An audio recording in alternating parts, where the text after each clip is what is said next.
Sa mga nakaraang linggo, pumutok ang balita na si Mayor Mark Alcala ng Malabon ay diumano'y nanliligaw kay Catherine Bernardo. Ayon sa mga ulat, si Alcala ay isa sa mga nakatutok sa aktres, na kilala sa kanyang mga matagumpay na proyekto sa telebisyon at pelikula. Si Mark Alcala ay kasalukuyang mayor ng Lucena City, isang lungsod sa lalawigan ng Quezon. Kilala siya sa kanyang serbisyo publiko at pagiging aktibo sa mga proyektong makakabuti sa kanyang nasasakupan.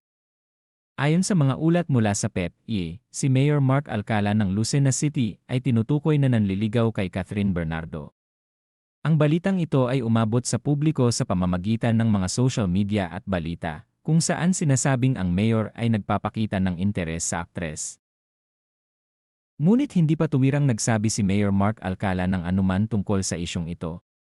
Subalit, ang mga balita na lumabas ay naglalaman ng mga detalye mula sa mga source at social media na nagpapakita ng kanilang pagkakaalam sa diumano'y panliligaw na ito. Ang mga taga-suporta at fans ay nagbigay ng magkakaibang reaksyon sa balitang ito, at maraming tao ang nagmamasid sa susunod na hakbang ni Catherine Bernardo sa usaping ito. Karamihan sa mga ulat ay hindi pa opisyal at ang mga detalye ay maaaring magbago.